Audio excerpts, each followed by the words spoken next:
So when Sonya and I first got a chance to study hormones in more depth, it seemed like such a huge mountain to climb. Like in naturopathic school, we got a little bit, we understood a little bit of how the hormones related to certain symptoms and things like that, but it really took a much deeper investigation to dive into the hormones and then reflect on how it is actually affecting us, because we've tested our blood or our urine test. So we've got a chance to take a much deeper dive, and we realize that the more we learn, the more simple it is for us, but we recognize it's also not so simple for everyone else.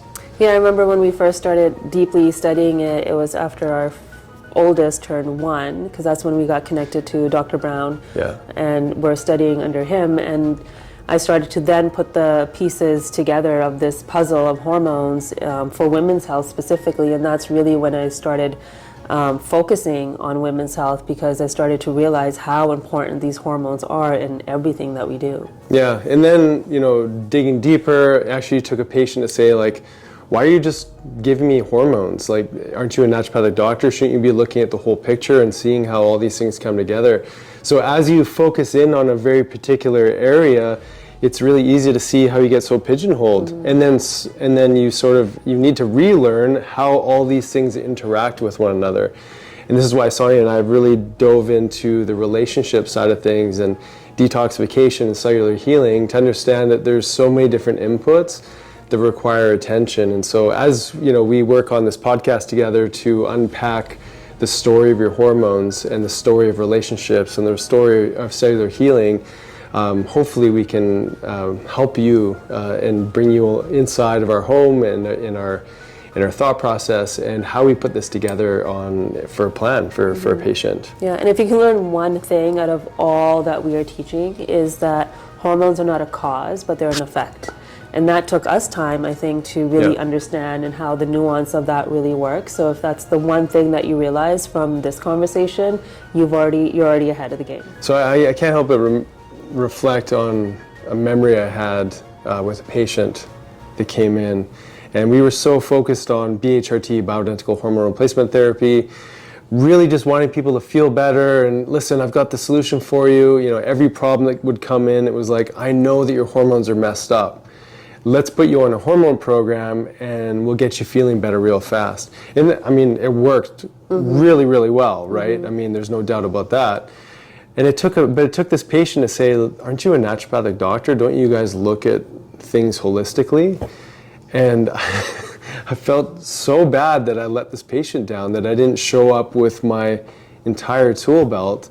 And I really just wanted so badly for her to feel better. And I recognized that I was practicing green allopathy, or this practice of medicine where you've got a problem, here's a solution, here's a way to help you stop feeling the way that you are, because hormones are powerful messengers, and so they have an incredible capacity to make changes in people's bodies. But it took this really uncomfortable experience. I never saw this patient again, of course, because she was disappointed in how I approached her healing. But man, was it a wake-up call for me. Yeah, you don't realize when you have that one tool and it's working so well for a number of people, you forget that just because it worked for one, it doesn't mean it's going to work for another. And our whole foundation of our medicine and naturopathic medicine is understanding the uniqueness of each individual and all the different modalities we have and how they work together and the interplay between all of them that will help support them. But when we learned that tool and we started to see the results that people were getting, and when somebody's coming to you saying that you saved a marriage, then you want everybody on this medicine and have this tool in their tool belt so that they have that same impact in their life. And I think because you had that experience, it forced us to think about all the different various ways that hormones are impacted, and it took us out of that hormones being the cause of the problem, but instead they're the effect, and really going deeper into what is the upstream cause that's causing these challenges. Yeah. And, I couldn't help but think that all I'm doing is, as I'm looking at a panel of blood work, I'm seeing a list of symptoms, and then here's the protocol to correct all of that. And to your point, it worked really well for most people. Even this particular individual, she actually commented that she's feeling better, but she's still disappointed in the approach, right? So Did you have any experiences like that where you sort of had a patient sort of wake you up to more of your potential, really, is what happened? I felt like I had the opposite experience where I wanted them to look at their diet, and Right. so I started to feel a bit like I'm not doing them a service just by giving them this tool. Right. And when it really hit me was when women would hit plateaus with the amount of hormone that they were doing, and instead of wanting to do the work, they wanted just more. They wanted more of the estrogen, more of the progesterone, because now all of a sudden sleep is not good anymore, their moods are changing again, they're gaining weight again. So that is what made me pause and be like, wait, like this isn't the answer. There's still something else going on that needs to be addressed. Yeah, no, 100%. It's interesting that you say that too, because there was a part of me inside that really wanted to help them address more things. But I felt like we just, or me personally, maybe just streamlined the practice so much that I was literally just writing prescriptions.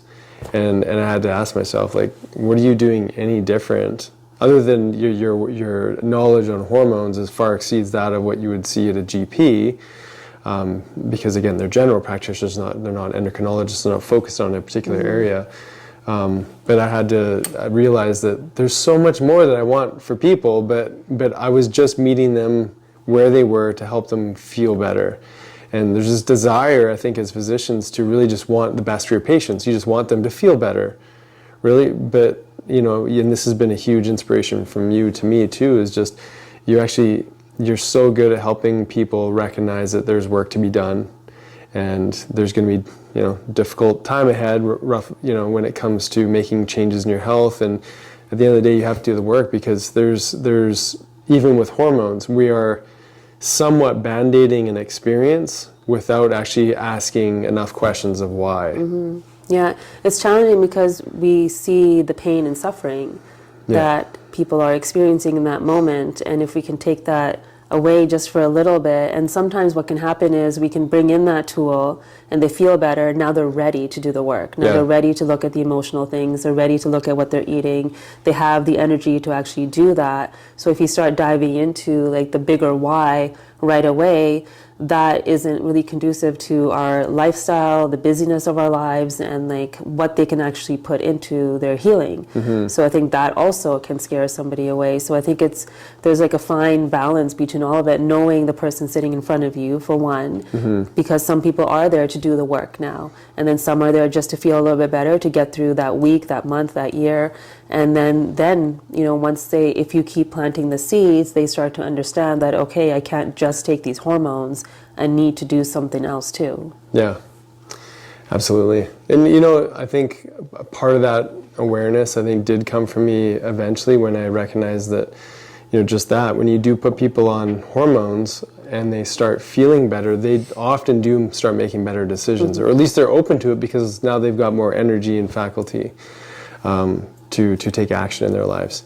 So, one of the things we want to do is to really help people identify an avatar or a connection to some of the hormonal imbalances that can show up, so that we can slowly but surely over time help people to appreciate a little bit more about where we're coming from, and how to understand these sort of hormonal archetypes. Yeah, because we've been talking a lot about like how they influence our relationships. But we haven't really talked about like their relationship with each other, and how that is what is reflected then in our symptoms and how we're relating to one another and ourselves. Yeah. Okay, so we're going to talk about the 3 core hormones: estrogen, progesterone, testosterone. And so why don't we start off with estrogen, just because that's the mother hormone. Yes, there's so many things to say about estrogen. So labeled it the optimizer. Okay. And the reason why I say there's so many things to say is just because I think it's been villainized a little bit, because a lot of the symptoms that women feel, especially in their reproductive years, there's this term called estrogen dominance out there. So what is estrogen? Estrogen is our hormone that rises in the first half of a woman's cycle, and it's the one that's going to basically tell your brain to release a hormone called LH, luteinizing hormone, so that you can ovulate, which is releasing the egg. So it's all about like really getting the uterus ready and that lining ready so that it can shed later on when the estrogen drops. So you said so many important things here. Maybe we could slow it down a little bit and just what is ovulation, right? What is the luteal phase? What is the follicular phase? Like maybe it just needs to be repeated. Okay. But pretend like you're speaking to a man, which you are, and pretend I know nothing. I'm like, what are you talking about, Sonya? Okay, so let's look at a cycle. Okay. We have day one, which is when a woman will start to bleed. So this is when her hormones are at their lowest, because now that they've come down, it signals her uterus to shed that lining that was created throughout the month. Which is a menstrual bleed. Yes. Okay. And then usually around day 5, after they've completed that stage, estrogen starts to rise in their body, because now before that, okay, how much detail do you want? Because I can go into like follicular stimulating hormone. Not too much, but like let's just what you're doing is fantastic. Okay, so estrogen begins to rise, and the reason for that is one, at that stage, it's creating more lubrication in the body. So it's creating lubrication in the vaginal area. It's creating an opportunity for ovulation to happen, which is when we release an egg, so that it can get fertilized. So everything that's happening in those days is optimizing the body to get pregnant and to attract a partner. So the pheromones are high, your testosterone starts to rise, which is our hormone for our libido, so our sex drive. So everything that's happening there is very like outwardly, in a sense that the woman is trying to attract that partner so that she can create a baby, whether you create one or not. Yeah, it's happening anyways. Now, some women have months where they're not really even ovulating, though, right? Is there? So now you're stepping to perimenopause. Oh, okay. So before we go there, yourself. before we go there, do you remember the movie Look Who's Talking? Yes. Yeah, where they had like the little voice of the baby, like it was John Travolta or something. But they had his voice, like they were interpreting sperm climbing up the vaginal tract and then into the uterus, and he was like, look, all the guys are together and they're like trying to find this egg, right? And then they're floating down the fallopian tubes and whatnot, and somewhere along the way that egg got released, and I think the egg was like, no you don't, you're not getting in here, and you got to work for it, and eventually the sperm finds its way in, and then that becomes John Travolta, well, the voice of him in the baby.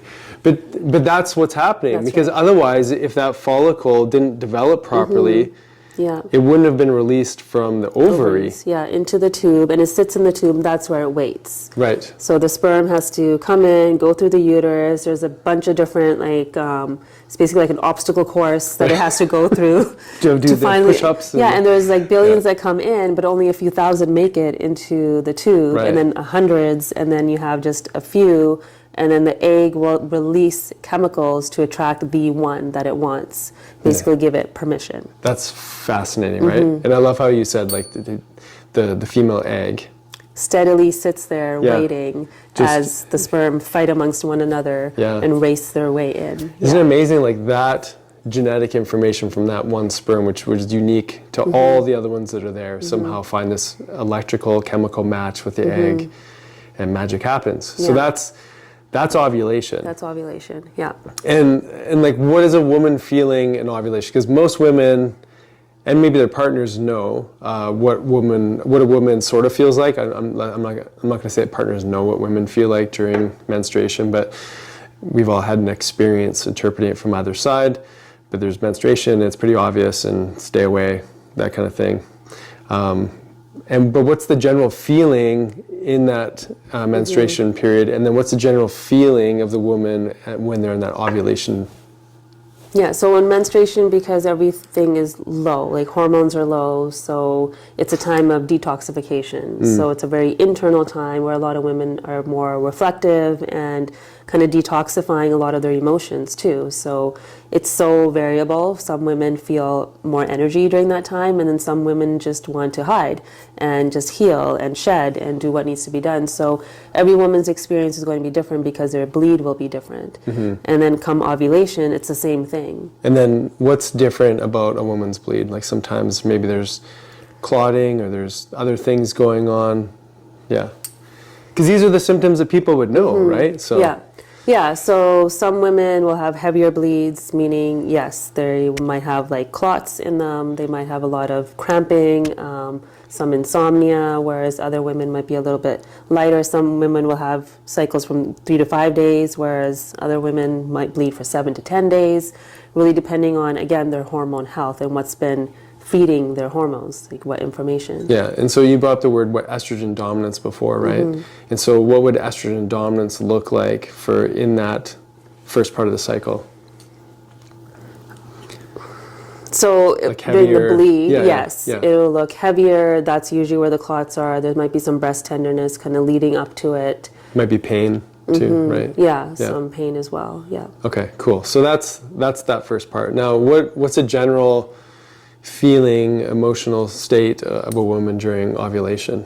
So again, it varies. Some Yeah. will feel, more sexually driven, more energy, all of those things, whereas other women, depending on their hormone health, will feel the opposite.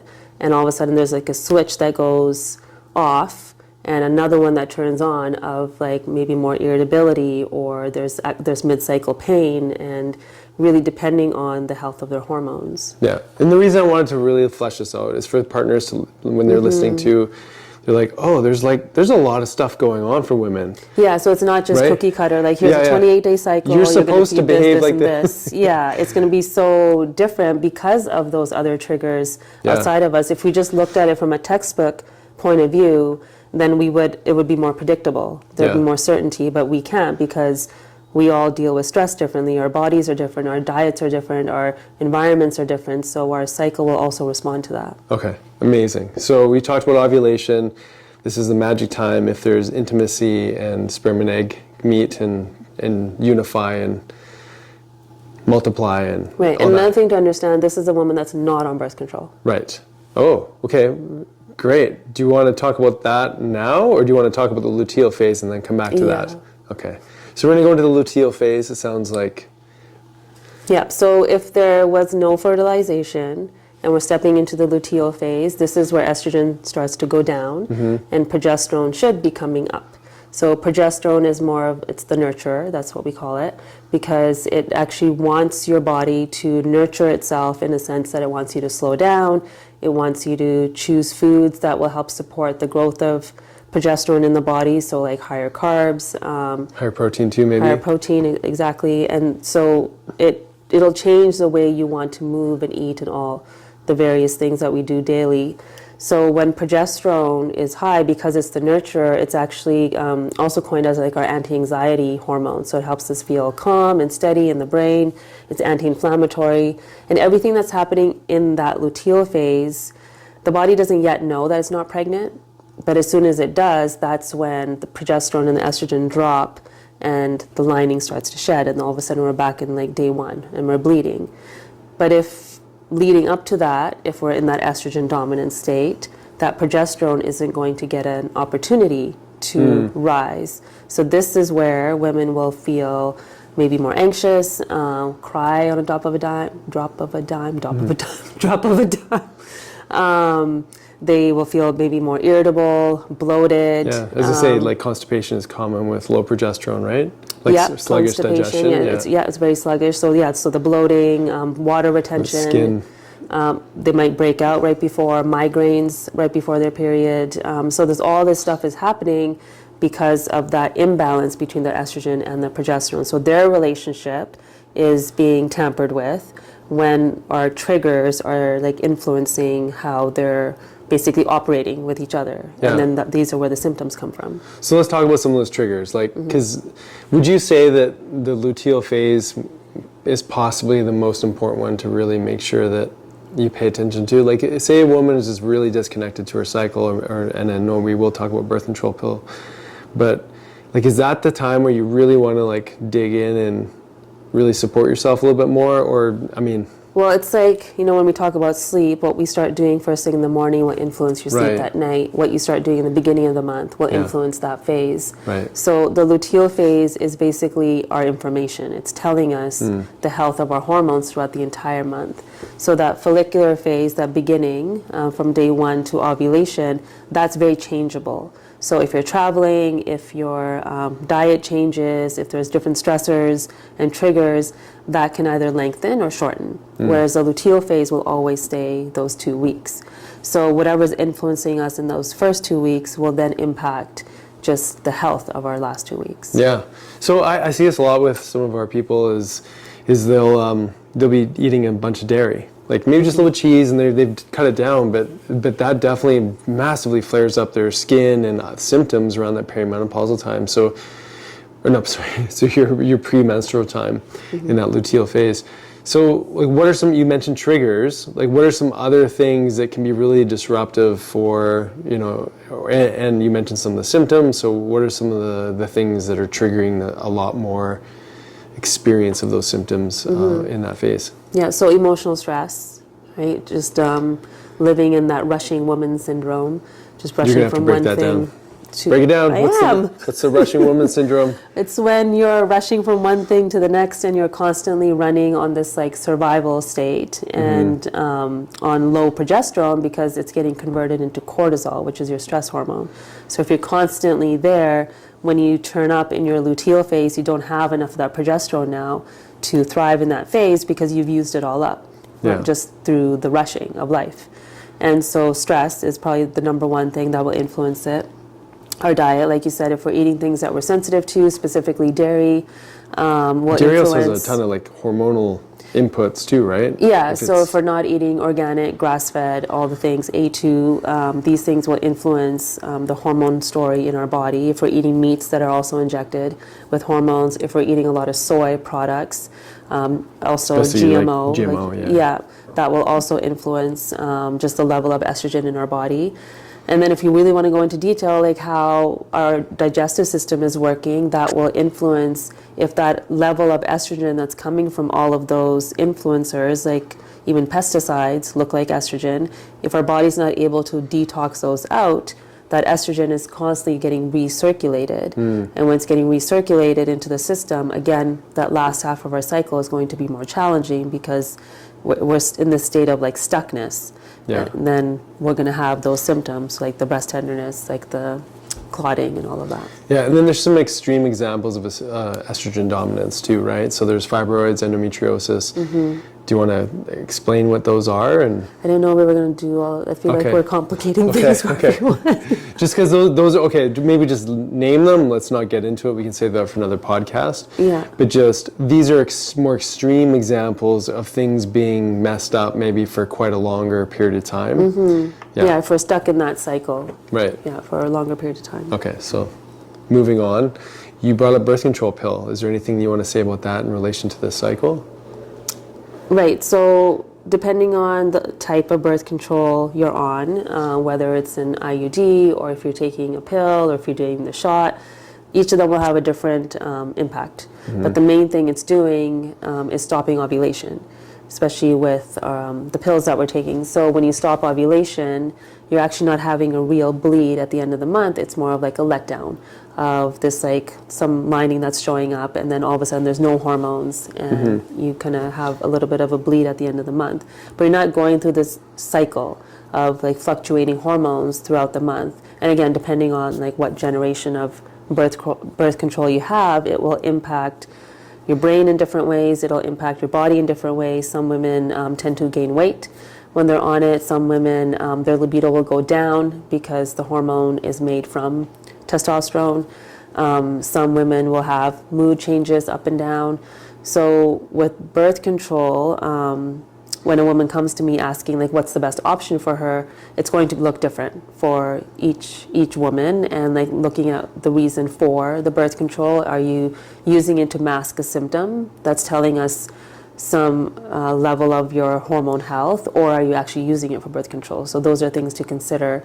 But knowing that when we are on birth control, that it's depleting the body of many vitamins and minerals like magnesium, zinc, B vitamins. It's creating dysbiosis, so there's more yeast in the system too. So just knowing those things, we can do things to counteract some of those triggers. Yeah, and there, I mean, you mentioned one other one that I think is important is just, with the hormone changes that it's doing, it's also affecting pheromones. And you shared something somewhat recently just around what that means for partner selection, right? Yeah, there's a great book called Your Brain on Hormones, or Your Brain on Birth Control by Dr. Sarah Hill, and she goes through multiple studies in there where they had a group of women that were on birth control and another group that were not.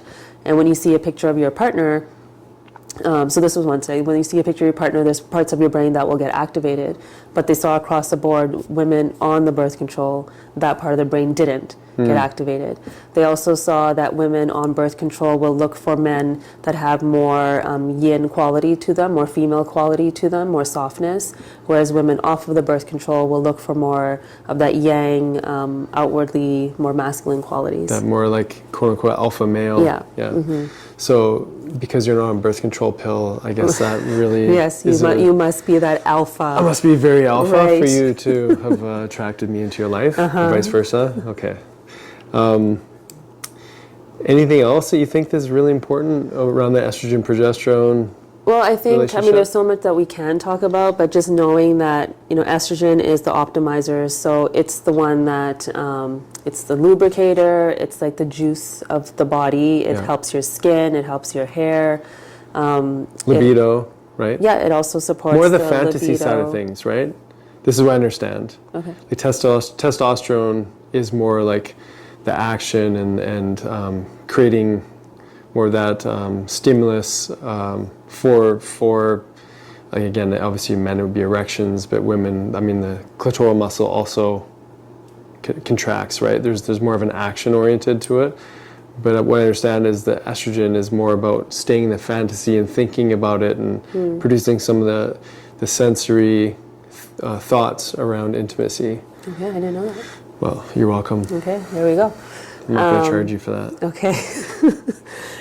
So the other element of estrogen that people don't know about often is its impact on the brain. Right. So it supports your memory. It actually keeps like your hippocampus a certain size, which is the memory center in your brain. And this is where we see women going into perimenopause, the hippocampus starts to shrink a little bit. And that's often when we have more challenges. Brain fog and And with the memory stuff. And it's the one that it's like the fertilizer in the brain. So it's making neuronal connections for us.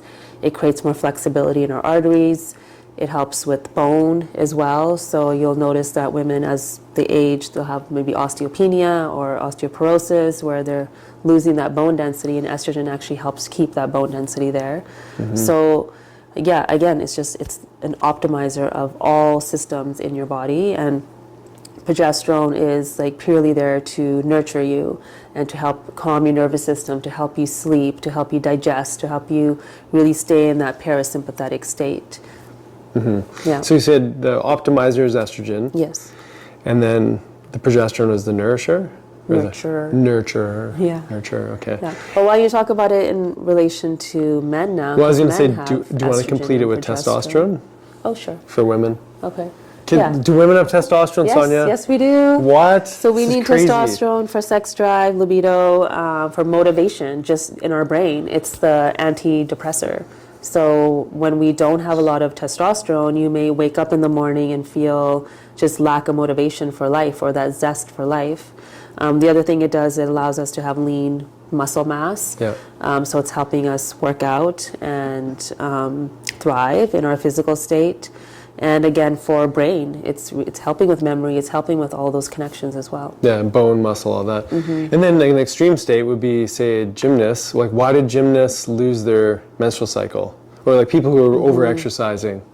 Yeah, so now it's that relationship with all the hormones. Yeah. It's your cortisol will be higher, your testosterone will probably be higher as well, whereas your estrogen and progesterone go down. So now just the communication between your brain and your ovaries it's inefficient or has been diminished because of the input that your body's getting. Yeah, and this kind of goes back to what you originally said, which was that, remember guys, like hormones are not a cause, they're just an effect, meaning they're adapting to the stimulus. So if you're crushing 3, 4, or 5 workouts a day, or like for extended period of times, exactly. There's usually, So that'd be the flip side, would be like anorexia. There's also, a loss of menstruation, right? And that's just straight up massive lack of nutrients. So your body needs nutrients to make these hormones. Specifically, it needs cholesterol. Yeah. So we need healthy fats. We need vitamins and minerals to actually even produce the hormones. And if you're not producing them, your body won't have a cycle. Yeah, beautiful. Okay, so you want to talk about men. We're way less complicated, because we don't have this lengthy monthly cycle, we don't have ovulation, all that stuff. So I think partly maybe God or whoever, was the part of the design probably simplified things for us, because we can only hold so many thoughts in our head at one given time, right? That's part of the beauty of testosterone. Here's my action, or here's my to-do, here's my action, I complete it, everything feels amazing. Obviously we're complicated creatures too, but so we have estrogen, we have progesterone, we have testosterone, we have all the same gamut of hormones that women have. Obviously ours are in a different orientation, they're in a different total volume amount. So estrogen for men is going to play a different role than it does for women, but it definitely plays a role on, again, I would say the fantasy side of things when it comes to libido, but also is amazing for skin and brain health and all the same things, cardiovascular health. It's just when that starts to really climb up as a result of our dietary influences. You mentioned all the different triggers, and that could be too many xenoestrogens or estrogens that are coming from outside sources, whether it's the pesticides in the food, to the heavy metals, to the plastics, whether or not microwaving all your food is a good idea. I mean, all these different things, the BPAs and things like that bioaccumulate in the body, become a load on our system, just like they do for women. But we see this with a lot of young men, is they can develop gynecomastia, which is this enlarged breast tissue. So just like how it helps with, sorry, spat on you. Yes. Just like how it allows for the female sexual characteristics to develop, it's going to happen the same way in men.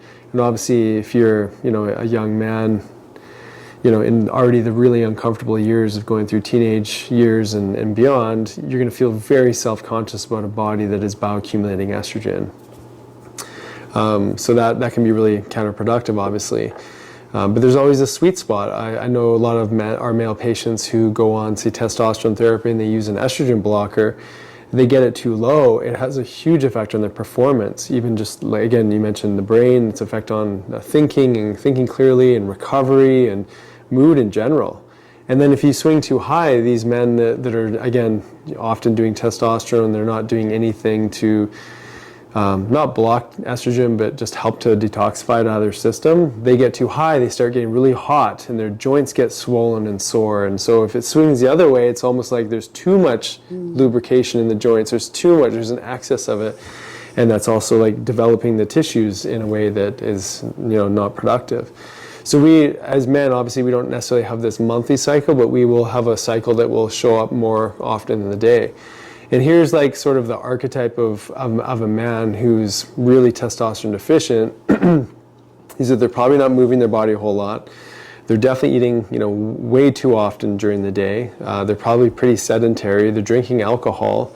Maybe they're using marijuana or other things to go to sleep at night, which increases prolactin, which is going to shut down testosterone as well. They're not feeling motivated, they're feeling stressed. That could be like that quote unquote midlife crisis, but it can happen in your 20s and 30s too. And again, I think men are a little bit more action oriented when it comes to like hormone therapy, because we have a lot of young men that are like, I need testosterone. But we look at their lab work and their estrogen's high, and so of course they feel like crap. They feel more moody and emotional, and swollen joints and those kind of things. And so they think that the only answer is testosterone, when obviously we got to get to the reason why estrogen is going up so high. And then progesterone. Progesterone is definitely something that can be deficient in men. We see this a lot with men who aren't sleeping well. Their progesterone tends to be a little bit lower, and just like for women, progesterone is a precursor to cortisol, your stress hormone. So again, as you deplete those energy reserves in the adrenal system, and you're not sleeping well at night, and you're staying up too late, and you're not recovering well post-exercise, you're not exercising, whatever the story is, progesterone is definitely going to come down. And then testosterone. Testosterone is an interesting one because it has lots of volatility through the day. Men are really, again, when we said action-oriented, we should get little hits of testosterone when we're exercising, just like women do. But when we complete tasks, it's really helpful for this surge in testosterone.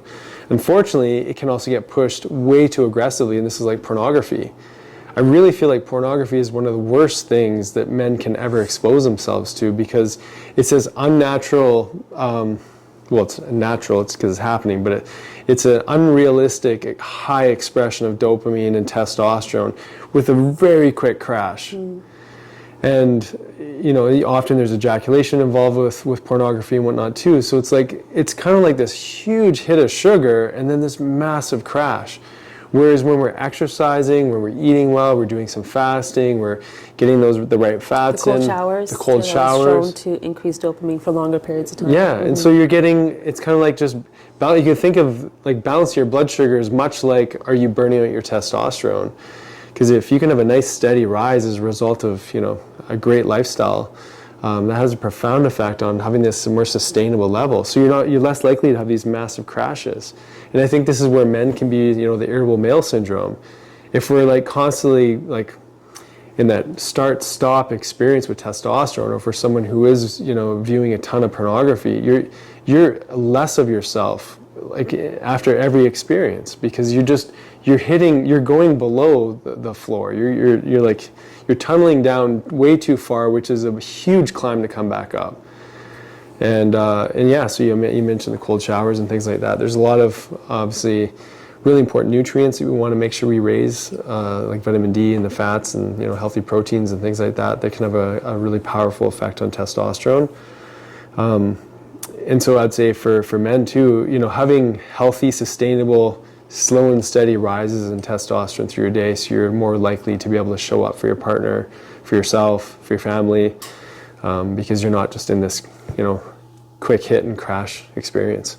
Yeah, and that's why we want everyone to understand how each of these hormones work, because it's not just impacting your physical health, but it's actually impacting your relationships and how you show up for work and how you show up for your partner or your kids or just your family and friends. And when we look at like the bigger picture of life and like what brings us joy, like what brings us purpose every single day, if we can't even like access that because we're feeling sluggish in our brain, or our body doesn't want to move, or we're not getting those hormone hits that we should throughout the day, then it's hard to even make those decisions. It's hard to dream. It's hard to do anything. Yeah, absolutely. So where do we go from here? We talked a little bit about, well, a lot about a woman's cycle and its, you know, intricacies. We talked about it from a man's perspective. Is there any sort of archetype, like people that you could sort of reference in someone who's, what's the optimal state? What does she look like? What does maybe a depleted state look like? And I kind of gave a depleted state for a man. An optimal state for a man might be someone who's, you know, vital, has a desire for exercise, strong libido, recovers well post-exercise, you know, has you know, a great mindset around, you know, discipline and supporting, you know, his family, but also himself, and being very proactive instead of more reactive, which can happen when testosterone drops. But I think like that the epitome of that, and that's definitely something I try to mirror in my own life. But I find when I'm not aiming towards something, if I don't have some sort of like orientation of how to improve in a variety of different areas, I can get sloppy. And I think so men do really well when we have a direction, a place that we're moving towards, and that we can keep, you know, almost touching and just, you know, furthering ourselves on a regular basis. Yeah, I think for women, in order to access the gold of each hormone, it's just one, first understanding how to do that if we know the function of it. So if we know estrogen's the optimizer, we know what it needs, like what foods it requires, what kind of movement it requires, what we need to get rid of in our environment. So if a woman's able to access her estrogen, she's going to feel like she can get the job done. She's in that time of her cycle. She's going to feel like she can do a bit more, multitask just a little bit more, even though we shouldn't be multitasking. But there's a higher capacity to create as well, and like have ideas and start projects and just be on her game a little bit more, just more energized. And then when she's accessing her progesterone, she's able to take a break from those energizing actions and recognize when she needs to pause so that she can refuel, so that she can step back into action too. So for women, I think like you were saying, there's some like a bit of a complication because it's a dance every day. Our lives aren't meant to meet our menstrual cycles. So we have to constantly assess in that day of, okay, where am I in my cycle? What does my body and what do my hormones actually need? And how can I bring some of that element into my everyday?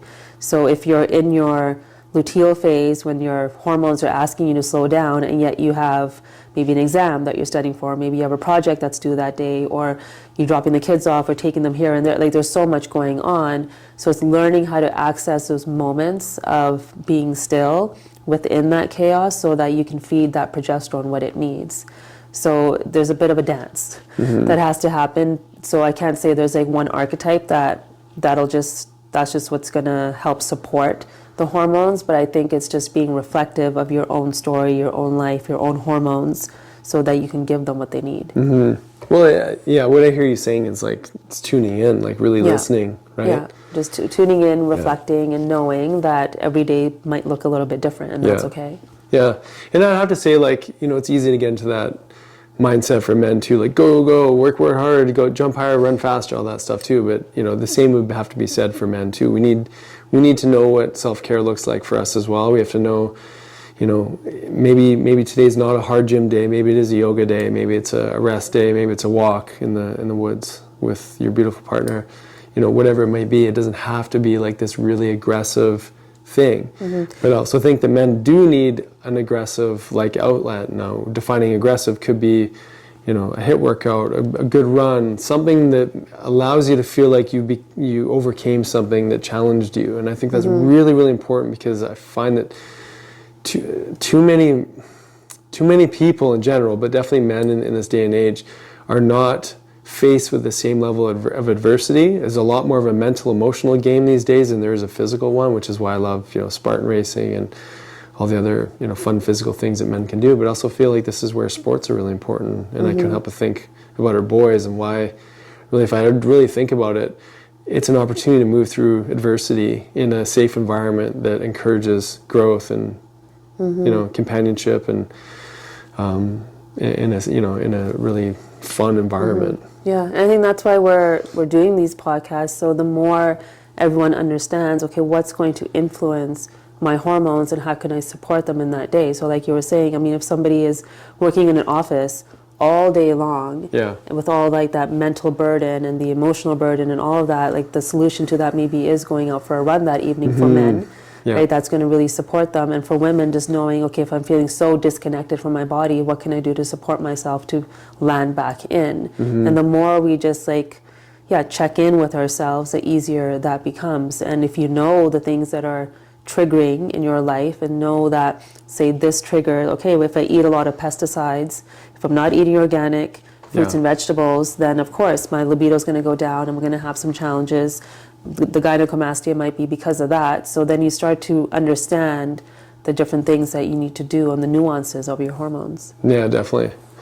And I mean, another thing in connection to that too is that I find personally, if I'm feeling lethargic or just kind of like maybe we just watch a movie with the kids, it's a weekend, and I'm just like, oh, I could just have a lazy day today. I know that if I just get beyond that thought and just go, let's go for a run as a family, let's get outside, let's move, your body rewards you, right? But I find it's too easy for most of us to just go, oh, I'm just going to give into that feeling of it's just a lazy day. But we as we said in the beginning, your body's hormonal system is responding to the environment. And we say this to our boys all the time. The reason you're tired is because you just watched like an hour of TV. Of course you're tired. You need to move, and that will wake you up. And so there's an adaptive change that happens as a result of an appropriate stimulus for that hormone. We could do a whole episode on that relationship and how important it is. Again, it's just to self-reflect. But when we're stuck, it's really hard to pull ourselves out of it. Yeah. All right. Okay. High five. All right. I hope it don't confuse you more than, create clarity for you. Yeah. More to come, though, Yes. of course. See, there's a ton of different conversations that can come up around the changes that happen to our hormonal system over time, and just the way that our physical body feels, looks, adapts, responds to life's ongoing stressors. Yeah, so it's so important to self-reflect and understand and have support in understanding what is happening, how your hormones are changing, and how your lifestyle needs to change accordingly. Yeah, so we want to invite you into our masterclass program called the Metabolic Upgrade. And this is where we're teaching people how to fast, how to get control of their metabolic function. What's a mitochondria? What does it mean to make more energy in your body, to have energy to heal?